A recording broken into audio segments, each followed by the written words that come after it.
자, 다음 얘기로 이어가겠습니다. 고속버스 얘기 나온 김에 자동차 쪽으로 넘어가 보겠습니다. 요즘 자동차 전자기술의 총합체죠. 차에 타면은 옛날에는 발동 걸고 그냥 가면 되는 차였는데 차 안에 온갖 전자제품들이 다 들어가 있습니다.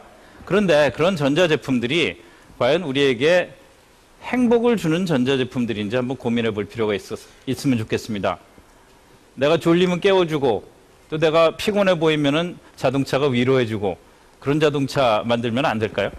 한번 질문을 드려보겠습니다. 현대 기아자동차의 차량 IT를 총괄하고 계십니다. 곽우영 부사장께 던지는 질문 어떻게 대답해 주시는지 한번 들어보시죠. 나와주시죠. 박수를 맞아주시기 바랍니다.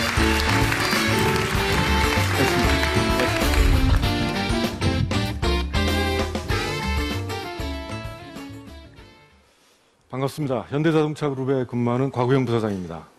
제가 오늘 드릴 주제는요, 스마트카라는 건데, 초협력을 통한 스마트카로의 진화라는 토픽으로 여러분께 말씀을 드리고자 합니다. 통상 우리가 스마트라는 용어를 많이 쓰는데요, 우리는 이렇게 되게 정의할 수 있습니다.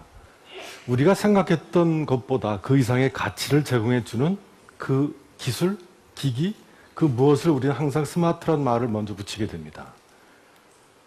그 결과 지금 우리 주변에는 이렇게 다양한 스마트 기기들이 있습니다. 스마트폰, 스마트 TV, 또 요새 안경도 이제 스마트한 글라스가 나오고요. 우리 이런 것도 스마트 기기라고 부르고 있습니다. 우리 주변에 굉장히 많이 있습니다.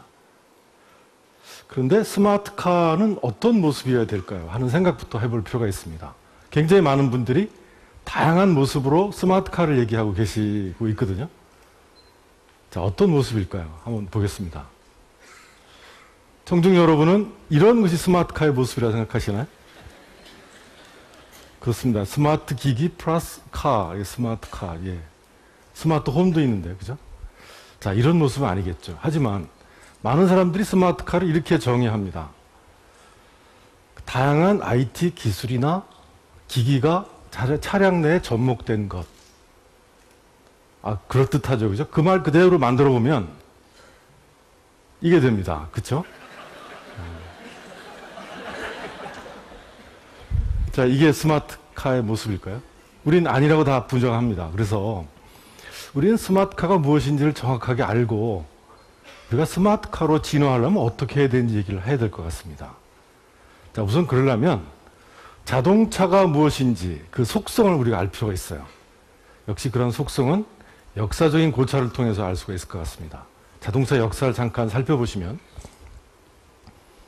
자, 1886년에 세계 최초의 자동차가 드디어 나타납니다. 이게 이제 공식적으로 등록된 자동차거든요.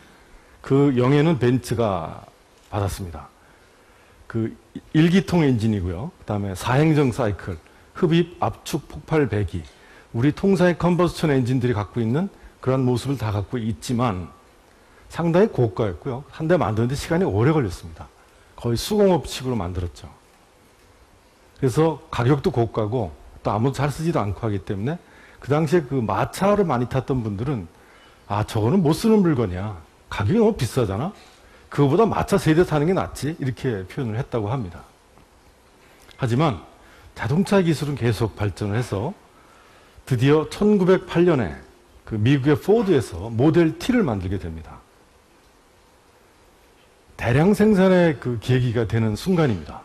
컨베이어 벨트에 자동차를 움직이게 하고 그때부터 자동화 기기를 가능한 많이 써서 대량 생산을 하게 됩니다.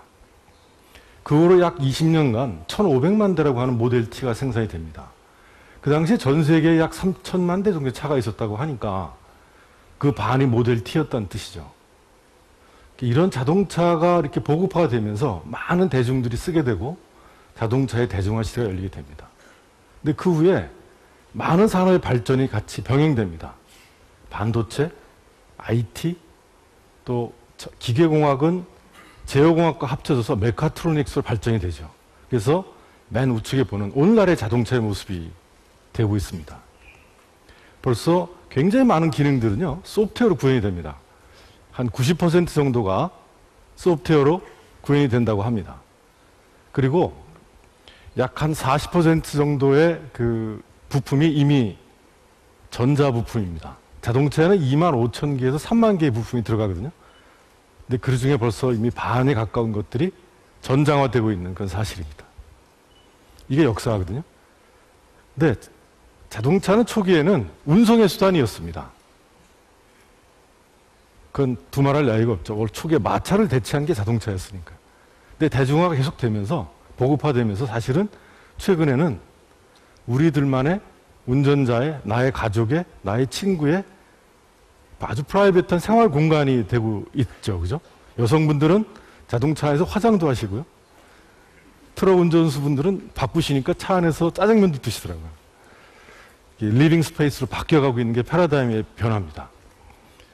근데 이러한 그 자동차 산업이 굉장히 발달되고 하면서 병행해서 많은 우리가 풀어야 될 이슈가 생기고 있습니다. 첫 번째가 사고가 많이 발생하는 거죠.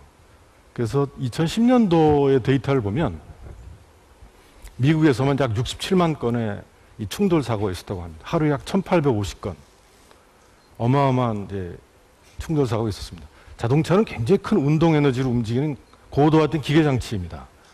무게가 약 1톤이나 되는 그건 무거운 장치가 엔진을 통해서 시속 100km, 120km 달릴 수 있을 때 그때 나타나는 운동 에너지는 어마어마한 거죠. 그래서 이 역시 그 충돌에 대한 사고에 대한 위험이 굉장히 많아지는 게 현실이고요. 또 자동차를 타게 되면 아무래도 운전에 집중하다 보니까 때론 지루해지고 피곤하고 평소에 나는 그 스마트폰을 써서 친구들이랑 SMS도 하고 뭐 메일도 보고 뭐 이렇게 해야 되는데 차 안에 있으면 이렇게 디스커넥트 됐다고 하는 느낌을 받습니다. 마지막으로 가장 큰 이슈 중에 하나는 자동차 산업만의 문제 이슈는 아니지만 이슈 중에 하나는 화석연료의 고갈입니다. 우리 지구 전체의 그 인류가 겪고 있는 공통된 고민이기도 하지만 화석연료로부터 원유가 나오게 되고 원유에서 정제해서 가솔린이나 디젤을 연료로 사용하고 있는 자동차 입장에서는 가장 큰 이슈가 될 수밖에 없습니다. 이러한 이슈를 극복하기 위해서는 첫 번째는 안전이란 가치가 굉장히 중요합니다. 하나의 요소이기도 하고 가치이기도 합니다. 승객을 보호하고 충돌을 줄이고 사고를 줄이고 인명피해를 줄이는 것. 그 다음에 자동차 안에서도 편의를 굉장히 중요해서 편리하게 쓸 수 있도록 하는 것. 마지막으로 친환경적인 요소를 충분히 자동차가 담고 있어야 되겠다 하는 관점입니다. 연료 소모량을 줄이고 또 탄소 배출을 제로로 만들고 하는 이 세 가지의 중요한 가치가 우리가 극복해야 될 이슈라고 생각해야 되고 우리가 달성해야 될 가치인 것입니다. 자, 세이프티에 대해서 한번 알아보겠습니다. 첫 번째, 우리가 달성해야 될 가치죠. 그죠? 세이프티에는 크게 두 가지로 나누고 있습니다. 패시브 세이프티하고 액티브 세이프티. 그 기준점은 사고가 나기 전, 나기 후입니다. 패시브라고 하면 이미 교통사고가 났을 때, 충돌사고가 발생했을 때 승객을 보호하기 위한 장치들을 말하고 있습니다. 첫 번째 대표적인 에어백이죠. 그죠? 그래서 충돌이 일어나면 그 큰 운동 에너지의 대부분은 자동차 바디에서 흡수를 합니다. 찌그러지면서 흡수를 하게 되고 남아있는 에너지는 승객을 보호하기 위해서 에어백이 또 그 작용을 합니다. 굉장히 많은 에어백이 자동차에 들어가고 있고요. 최근에는 유아를 위해서 그 시트벨트가 이렇게 부풀어 오르는 에어백도 장착이 되고 있고요. 최근에 또 그 규제화되고 있는 진행 중이지만 그 보행자를 보호하기 위한 그러한 에어백도 있습니다. 그래서 윈드실드 쪽에 에어백을 터뜨려서 그 보행자가 자동차와 충돌이 일어났을 때 2차 피해를 가하지도 않도록 하는 그러한 기술들 또는 그 푸드리프트, 저희 본넷이라고 부르죠. 그걸 살짝 들어주면 충격량이 많이 줍니다. 저희가 시뮬레이션을 해보면 그러한 기술들이 적용되고 있는 것이 패시브 세이프티입니다. 하지만 더 중요한 것은 사고가 나지 말아야 되겠죠. 미연에 방지를 해야 되겠죠. 자, 그것을 우리는 액티브 세이프티라고 부릅니다. 보시는 바와 같이 그 카메라를 이용해서 운전자의 사각지대를 가르쳐 준다든지 밤에 되면 또 비가 오는 밤에 운전해 보시면 참 앞에 어떤 사물인지 잘 구분이 안 갑니다. 이때 레이저 적외선 카메라를 이용해서 앞에 사물이 있는지 없는지 이런 상황을 비전을 명확히 보여주는 그러한 기술. 또 차선이 이탈됐을 때 진동으로 스티어링 휠을 떨게 한다든지 해서 운전자에게 알람을 주는 것들, 카메라 기술을 이용해서 앞에 있는 물체를 인식하고 크루즈 컨트롤이지만 스마트한 크루즈 컨트롤, 즉 앞차와 내 차의 거리, 내 속도를 아니까 어느 정도 가까워지면 자동으로 속도를 줄여주는 그런 스마트한 기술들이 현재 적용되고 있고요. 근데 이러한 모든 기술들은 잘 살펴보시면 운전자의 시각 정보 안에서 일어나는 것들입니다. 즉 내가 나를 중심으로 해서 내가 보이는 그 근처만 알 수 있는 거죠. 근데 많은 사고들은 내가 인지하지 못한 저 앞쪽의 상황 때문에 생기는 경우도 많습니다. 다중 충돌 이런 것들이 그런 상황이죠. 그래서 좀 더 나은 기술이 필요하게 됩니다. 한번 보겠습니다. 자, 액티브 세이프티라고 부르는 기술인데요. V2V, V2I라는 명칭을 갖고 있습니다. Vehicle to Vehicle, Vehicle to Infrastructure. 즉, 자동차와 자동차가 드디어 통신을 하기 시작합니다. 말을 하기 시작하는 거죠. 또는 자동차와 또는 교통신호 시스템이랑 말을 한다는 거죠. 왜? 그 운전자가 인지하지 못하는 상황을 알려주기 위한 것들입니다. 이러한 통신 기술의 표준은 웨이브라고 하는 기술이 있고요. 사실은 이거는 Advanced DSRC라고 하는 새로운 기술입니다. DSRC는 Dedicated Short Range Communication입니다. 그 이동통신처럼 10km, 20km 통신할 필요 없는 거죠. 그죠? 내 근처의 상황만 알기 때문에. 그래서 이 자동차에 이러한 송수인 장치가 달려서 자동차는 항상 자기의 위치, 정확한 위치. 그래서 여기에는 굉장히 정밀 GPS가 탑재됩니다. 우리 GPS는 자기 오차가 10m 이렇게 되는데 이건 수십 센치의 위치 정확도를 갖고 있는 GPS를 갖고 자기의 차량의 방향, 위치 이런 것들을 자기가 전송을 합니다.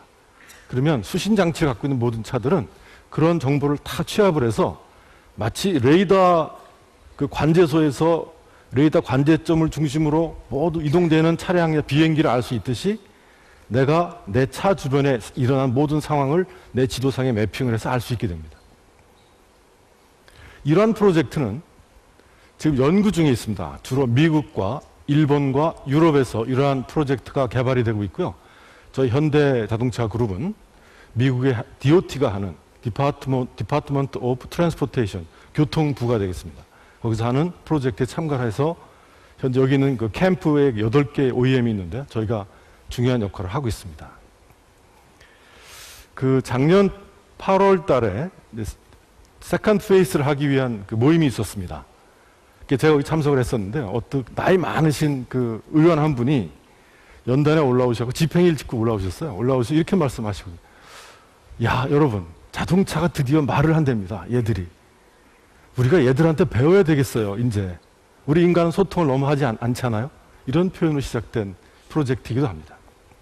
오늘 저희가 이 프로젝트를 통해서 지금 약 3,000대의 자동차가 미국의 애나버시에서 파일로트 중에 있습니다. 물론 현대자동차도 몇 대가 많이 있는데 오늘 두 가지 케이스를 보여드릴 생각입니다. 교차로에서의 문제점, 그 다음에 그 여러 대의 차량이 직렬로 주행을 할 때 앞차가 급정거를 했을 때 저 뒤에 차량이 그 모르고 또 충돌한 경우가 있는데 그런 게 예방하는 방법, 두 가지 케이스를 동영상과 같이 보겠습니다. 첫 번째가 교차로 상황입니다. 지금 교차로에 서 있는 차는 좌측에 정차되어 있는 차 때문에 지금 다가오고 있는 차를 발견하지 못합니다. 하지만 V2V 기술을 이용해서 미리 그 시그널을 받고 차가 정차하는 모습입니다. 실차에서 보시겠습니다. 이런 알람이 뜨기 때문에 차량은 정지하게 되고요. 이 차가 지나간 다음에 자동차는 가게 됩니다. 두 번째 시나리오는 이머전시 브레이킹입니다. 맨 앞차가 정차를 하고요. 맨 뒤에 차가 시그널을 받아서 정차하게 됩니다. 동영상을 보시면 자, 세 대가 주행을 하고 있고요. 맨 앞차가 갑자기 급정거를 합니다. 하지만 그 시그널이 맨 뒷차에도 전송이 돼서 그 차가 안전하게 정차를 할 수 있게 됩니다. 이런 기술이 채택이 되면 우리가 참 가끔 이제 뭐 안개가 많이 끼거나 또는 뭐 어두운 밤길에 수십 중 충돌이 우리 고속도로에서 일어나는 것들을 막을 수 있지 않을까 생각합니다. 이보다 더 중요한 기술이 하나 더 있습니다. 더 스마트한 기술. 뭘까요? 자율주행입니다. 자동차가 알아서 가는 거죠, 그죠? 무인 자동차가 되겠습니다. 자, 보시면 그 좌측에 세 개의 그림을 갖다 놨습니다. 첫 번째가 그 GM에서 만든 자율주행 자동차고요. 두 번째가 구글 겁니다. 마지막이 폭스바겐인데 가운데 있는 큰 것이 우리 현대자동차에서 만든 자율주행 자동차입니다. 루프탑에 뭐가 많이 붙어 있죠, 그죠? 근데 우리 자동차 어떻습니까? 지금 당장 상용화해도 될 정도로 깔끔하게 돼 있지 않습니까? 뭐 당장 상용화했던 뜻은 아닙니다. 예, 천천히 하겠습니다. 자, 이 기술을 잠깐 설명을 드리면요. 헤드램프 바로 밑에 라이더라고 하는 레이더가 있습니다. 그 레이저로 스캐닝을 해서 전방에 있는 물체 이런 걸 파악을 한 겁니다. 이 두 개가 붙어 있습니다, 양쪽으로. 그 다음에 그 윈실드 글라스 쪽에 카메라가 있어갖고 앞에 장애물을 또 파악을 하고요. 지붕에는 정밀 GPS, 디퍼런셜 GPS가 달려서 정확한 자동차의 위치를 파악합니다. 이러한 모든 것들의 센서 데이터를 취합을 해서 자동차를 가속을 시키고 또 감속을 시키고 조향 장치를 가동시키는 전체적인 그 브레인이 이 트렁크 쪽에 있습니다. 제가 오늘 여러분들께 우리 현대자동차에서 만든 자율주행 자동차, 여기서 끝나면 안 되겠죠, 그죠? 이게 달려봐야 되지 않습니까? 달리는 걸 보여드리겠습니다. 실차로. 자, 최초 공개합니다. 보시겠습니다. 박수 한번 줄까요? 지금 뭐 개그맨이 지금 자동차라고 믿기지 않을 정도의 속도로 지금 지금 달리고 있습니다. 굉장히 빠른 속도로 지금 달리고 있어요. 학생 여러분들의 자동차도 이 정도 속도가 장애물을 보고 피하고요. 장애물 마찬가지로 이제 장애물 또 피했습니다. 피하고 네 개 비포장 곡선 도로에 들어갔는데 거침없이 달리고 있습니다. 코스에 마지막에 많이 있어서 이것은 자동차 스스로 장애물을 피해서 도착을 했습니다. 지금 달리는 이때 박수 치셔도 됩니다.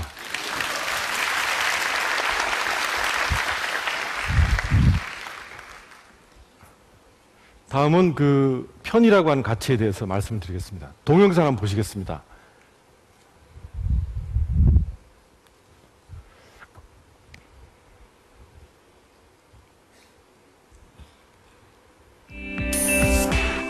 Today we have a very important meeting. See you then. 차 안에서 굉장히 많은 것들을 이분이 하고 계시죠.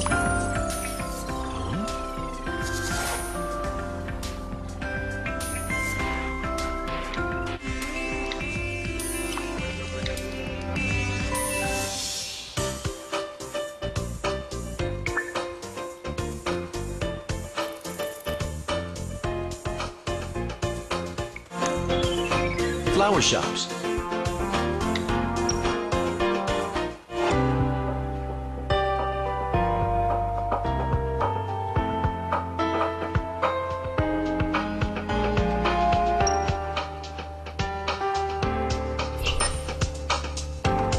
Okay. App Store.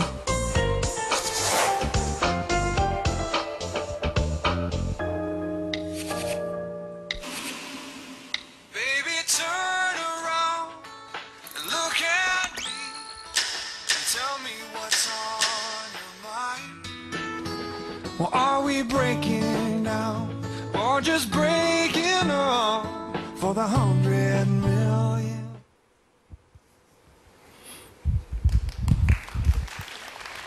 감사합니다.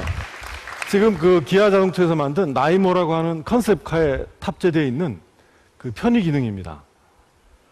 그 짧게 동영상을 편집했지만 사실은 되게 긴 영상이었거든요. 그래서 그 여기 굉장히 많은 내용이 나오게 되죠. 뭐 로케이션도 쉐어링하고 음성 인식도 하고 또 앱스토어에 가서 음악도 사서 내 차에 탑재시키고 많은 일들이 일어납니다. 이런 그 컨비니언스, 편의의 요소 기술을 보면 크게 네 가지 정도로 나눠볼 수가 있습니다. 사용자 관점, 유저 익스피리언스적인 관점. 그래서 거기는 제스처 UI도 들어가고 음성 인식도 들어갑니다.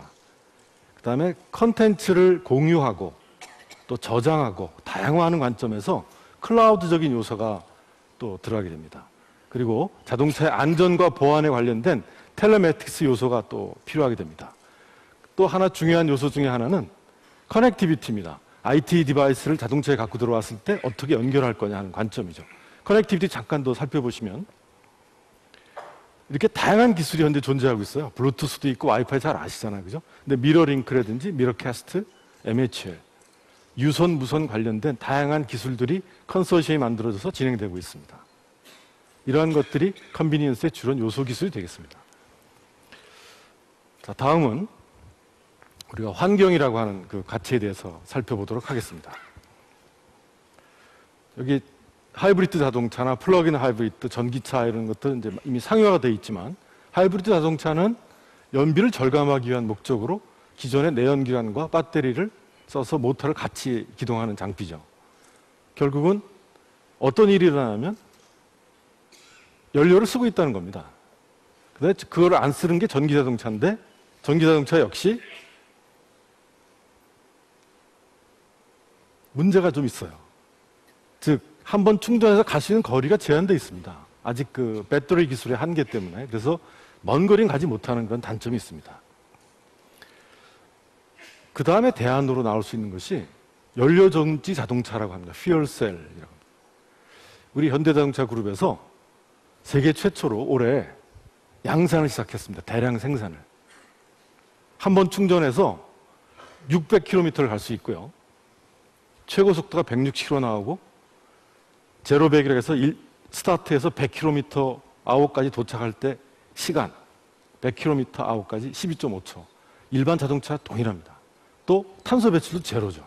그 원리를 잠깐 보시면 핵심이 퓨얼셀입니다. 산소와 수소를 결합시키는데 통상 반응하지 않습니다. 산소와 수소는. 그래서 고온에서 촉매 화학 반응을 시키면 산소와 수소와 결합이 되면 물이 나오고요. 그때 전기가 발생합니다. 그 전기를 모아서 이동하는 게 연료전지 자동차가 되겠습니다. 우리 자동차 그룹에서는 현대자동차 그룹에서는 연료전지 자동차를 양산하기 위해서 많은 신뢰성 시험과 가격적인 요소, 양산성 모든 것을 확보해서 현재 양산을 착수했습니다. 이것이야말로 진정한 그 앞으로 자동차, 친환경적인 자동차의 모습이라 할 수 있겠습니다. 자, 세 가지의 그 핵심 가치를 알아봤습니다. 인텔리전트하고 세이프 드라이브를 위한 안전이라는 가치, 커넥티드 라이프나 이지 투 유즈를 줄 수 있는 편의라고 하는 가치, 클린 앤 그린 모빌리티를 제공할 수 있는 환경이라는 가치, 이러한 모든 가치가 각각 또는 결합해서 만들어질 수 있는 것이 저희는 스마트카라고 생각합니다. 이 스마트카에는 보시는 바와 같이 많은 요소 기술들이 필요합니다. 다양한 산업의 핵심 요소 기술들이 그 경계를 넘어서 협력하는 과정에서 스마트카는 만들어질 수 있다고 생각합니다. 자동차 산업은요, 우리나라에서 보면 우리나라 전체 고용의 직접 고용의 11%나 차지하고요. 제조업 총 생산액의 11%가 자동차에서 나오고 우리나라 수출의 13%가 자동차가 담당을 하고 있습니다. 즉 자동차 산업은 국가의 산업입니다. 저희 현대자동차 그룹은 이러한 중대한 엄정한 사실을 충분히 인지하고 책임감과 소명감을 가지고 자동차 세계적인 경쟁력을 갖추도록 계속 노력할 생각입니다. 여러분의 많은 지원과 사랑을 부탁드립니다. 경청해 주셔서 감사합니다.